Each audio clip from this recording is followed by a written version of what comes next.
그동안 이제 이 소위 말하는 윤석열 사단 이런 사람들이 이렇게 자기들 뜻대로 자기들 임의대로 막 할 수 있었던 게 사실은 언론의 협조가 없이는 불가능하지 않습니까? 불가능하다고 보는데 언론의 협조가 그 카르텔, 검언 카르텔이라고 요즘 뭐 흔히들 얘기하던데 그게 어느 정도로 견고했고 경험을 해보셨으니까 이제 경험을 해보시니까 그 다음에 이런 카르텔을 이제 없애게 하려면은 어떤 방법이 있어야 될지 한번 좀 견해를 듣고 싶습니다. 네, 이 검언유착을 네. 말씀하시는데요. 예. 더 나아가서 검언정의 예. 유착이고 예. 더 나아가면 그 한국의 그 일제 이후에서 예. 계속되어 온 기득권의 카르텔이라고도 예. 볼 수 있습니다. 그 예. 좁게는 검언 카르텔 부분이라는 것은 지금 최근에 뭐 애완견이라는 그런 표현이 있는데요. 네. 실제 그 과연 검사들은 네. 대검 기자단이라고 네. 소속돼 있습니다. 네.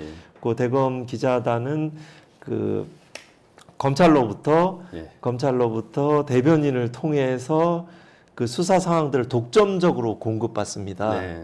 그래서 그렇죠. 다른 정보 장사를 정보 가지고서 이제 네, 저기 하는 네. 거죠. 예. 이른바 이제 거기에서도 이제 그 대검 기자단에 들어가려고 하면은 여러 가지 동의를 받아야 되고 폐쇄적으로 예. 운영되는 아무나 못 들어갑니다. 네. 예. 그래서 당장 대검 기자단은 언론의 자유를 소수의 사람들이 독점하고 예. 그 일방적인 검찰의 자료를 받기 때문에 예. 또 반면에 그 실제 진실을 이야기하고자 하는 사람은 뭐 여러 가지 또 제약이 있으니까 예. 제대로 진술을 못 하니까 아주 일방적인 정보만을 가지고 보도를 하고 있어서 결국 국민의 여론을 호도하게 될 위험성이 있습니다. 알겠습니다. 그래서 뭐 더 나아가면 이제 대검 기자들은 과연 존치를 해야 되는지 그 전체적인 이제 언론을 이제 브리핑 네. 오픈하는 형식으로 적어도 그 수사와 감찰 정보들이 이루어지는 것이 좀 바람직하겠지요. 제가 봐도 대검 법무부 출입 기자만 있어도 되고 사실 네. 대검 출입 기자는 있을 필요가 없어요. 네네. 그럼 굳이 그렇게 하고 어차피 기소 전에 보도 자료를 내는 것 자체도 사실은 타당하지 않다고 뭐 기자들이 알아서 취재해서 쓰는 거야 뭐 어떻게 하겠습니까? 네네. 근데 아직 형이 확정되지 않은 사건을 갖다가 기소되기 전에 검사가 보도 자료를 낸다는 거는 그게 이미 형을 확정시키는 거거든요, 사실은. 맞습니다. 네? 그런 것들을 사실은 통제를 해준다고 하면 그런 것들이 없어진다고 하면 검언유착이라는 거는 제가 볼 때는 없어질 것 같아요. 그것만 없어져도. 네, 여러 가지 여러 가지 제안들이 있습니다. 네. 알겠습니다. 그 다음에 이제 지금 어찌됐거나 이제 이렇게 하다 보니까 이제 사실 문제인 한 사람이라도 그런 처벌받는 검사들이 그렇죠. 나와야 되죠. 나와야죠. 빨리 최대한 이제 빨리. 그렇게 하면 안 된다. 그래서 이제 각 언론사별로 특성이 있습니다. 예를 들어서 검찰 이슈들이 좀 있다 싶으면 모 일보에서 대검 감찰부장한테 연락이 와요. 저는 일체 감찰 정보들을 얘기를 안 하고 대검 검사들이 저를 오해도 많이 했는 이런 사람인데도 와요. 이미 정보를 알고 있는데 확인차 오는 거죠. 알 수 있는 사람은 감찰부장하고 그 보고를 받은 사람밖에 없을 텐데 무슨 성비 이런 거는 갑질행위 이런 부분들은 때로 검찰이 공정하다는 외관을 만들려고 하는 것처럼 제가 인식될 정도로 묘하게 그 검찰에 관한 이슈들이 생길 때마다 그때마다 하나씩 그 일부들이 이제 성비들 관련 정보들을 확인하고 그때 나와요. 그래서 또 이렇고 또 이런 부분들은 약간 진보적인 색채를 띠는 경향신문, 이거는 한겨레, 이거는 동아, 이건 한국 이런 식으로 기사들이 약간 배분될 수도 있겠다. 그렇기 때문에 이 관리를 하는 거죠. 언론을 그런 관점에서 비하적 표현이지만 애완견이란 말도 충분히 나올 수가 있겠다. 물론 이제 하이랩에서 이제 사주 차원에서는 전체적인 정보들을 가지고 있겠죠. 상징적인 의미의 검찰 캐비넷만 있는 게 아니고요. 조선일보 캐비넷도 있을 것 같아요. 상징적인 의미에서. 한간에 조선일보가 팩스로 검찰총장한테 이런 내용을 쭉 던지면은 검찰총장이 하던 수사도 덮었다 뭐 이런 얘기도 옛날에 있었습니다. 근데 이 검찰 캐비넷 얘기 말씀이 나왔으니까 말인데 우리 시청자들이나 우리 독자들 아니면 국민들 중에서 이제 그런 생각을 가지고 있어요. 아까 이제 연장선상에서 검찰 캐비넷에 판사들에 관한 정보나 이런 것들이 많이 있어서 판사들이 그래서 꼼짝 못 하는 거 아니냐 뭐 이런 얘기들도 많이 나돌거든요. 그 부분에 대해서는 어떻게 생각하세요? 이제 과거에 실제 이제 판사의 이제 뒤를 캐고 미행을 하고 예. 이래서 실제 그런 지점들에 대해서 이제 판사들이 겁을 내서 예. 두려워서 실제 안 하기도 하고 예전에 뭐 판사들 가서 골프를 치고 영장이 발부가 안 되면 뭐 판사에 뭐 사적으로 접촉해서 이러한 사례가 있었습니다. 좀 있었어. 국민들이 알지를 못하고 예. 보도가 안 됐을겠지요. 예.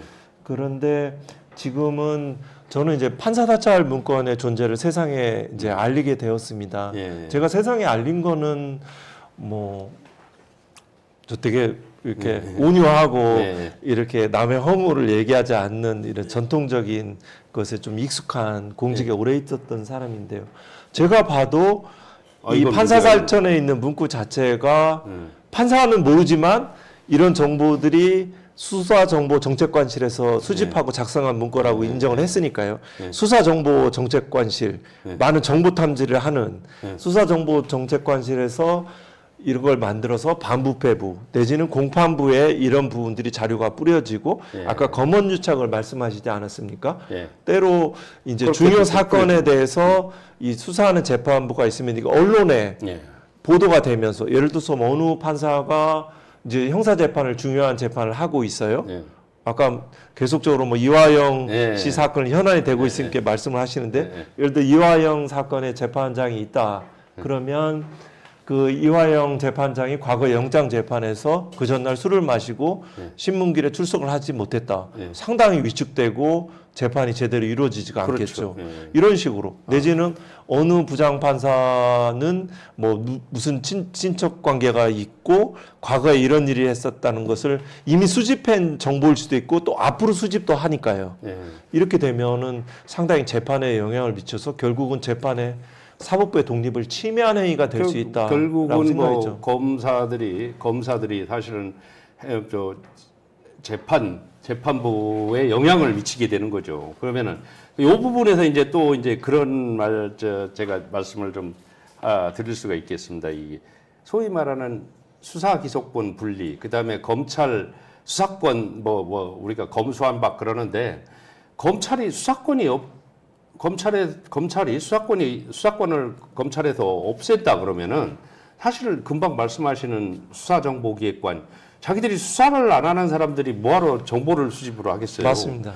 그런 게 필요 없고 실질적으로 판사들을 사찰을 한다거나 이런 역할을 할 수가 없죠. 검사들이 수사권을 없앤다고 기소권만 가지고 있는다고 하면은 그런 면에서 이제 수사와 기소 분리하고 검찰로부터 수사권을 박탈을 해야 된다. 이런 부분에 대해서는 우리 부장님의 견해는 어떠세요? 네, 감찰부장을 2년 8개월 동안 하신 분의 견해입니다. 네. 만약에 근본은 수사권과 예. 그 기소권을 검찰이 한 손에 틀어쥐고 있기 때문이라고 생각합니다.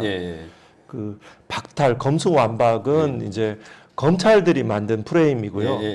이렇게 사자로 잘 만들더라고요. 부패, 완판, 이 검수완박, 박탈하고자 하는 취지가 있는 것이 아니고요. 수사와 기소권을 분리해서 다른 선진국, 심지어 우리는 일제 식민지의 검찰에 그 제도를 그대로 답습했는데 일본조차도 이러지 않습니다. 일본도 경찰이 압수수색 영장을 청구할 수 있어요. 우리나라는 경찰이 뭔가 수사하려고 그러면 검찰이 다 영장 청구 자체를 기각해 버리잖아요. 그래서 그 수사와 기소를 분리를 하는 것들이 문제 해결의 출발점이다. 가장 근본적인 문제이고 그런 지점들은 문제의식을 공감합니다. 그게 없다 그러면은 수사 기능이 없어진다 그러면은 수사정보기획관실이라는 게 의미가 없어지는 없습니다. 거고. 그렇게 하고 사찰을 할 수가 없죠, 자기들이. 없습니다. 지금 혹시 여의도에 누가 있는지 검찰에 그 정보요원들이 IO라고 하는 정보요원들이 있어요, 있는지 이런 이제 과거로 회귀했고 과거에 과거보다 예를 들어 박근혜 이명박 정부 시절 이른바 권위주의 정부 하에서보다 그 수사 인력이 정보 인력이 더 늘어난 것은 아닌가라는 그런 그 말을 제가 들은 적이 있어요. 그 뭐냐면 지금 이제 검찰 독재라고 하잖아요. 뭐냐면 검찰 독재는 여러 가지 이유가 또 얘기가 되고 있지만 그 중에 하나는 두려움이잖아요. 겁박하는 거잖아요. 내가 모르는 정보를 통해서 내가 수사의 대상이 될 수 있고 나의 명예가 실추될 수 있다는 것들을 그리고 검찰 독재의 기반들은 독재이고 목표를 정하면 무엇이라도 털어서 목표 먼지 털어서 먼지 안 나는 사람 없다. 이제 없죠, 이렇게 없죠. 우리나라 속담을 딱 그리고 적용시키는 거죠. 네.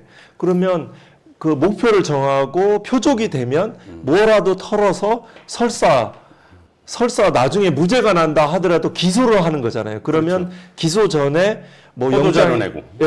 영장이 기각되더라도 청구를 하는 거죠. 예. 그러면 그 사람에 대한 평판들은 굉장히 나빠지고 사회적으로 매장이 될 수가 있는 거죠. 그리고 극단적인 선택도 하시잖아요. 그렇습니다. 아주 그래서 수사 기소들을 좀 이제 분리하는 것들이 근본 문제다 이런 생각을 하고 있습니다. 자, 오늘 하여튼 긴 시간 말씀 나눈 것 같습니다. 이제 어느 정도 정리를 해서 뭐 제가 뭐 우리 우리 작가님께서는 무슨 탄핵이 시급하지 않은가 이런 것도 여쭤봐달라고 그랬는데 사실은 그런 부분을 부장님하고 여쭤보기는 좀 그런 것 같고 정치인이 아니죠. 혹시 정치하실 생각 있으세요?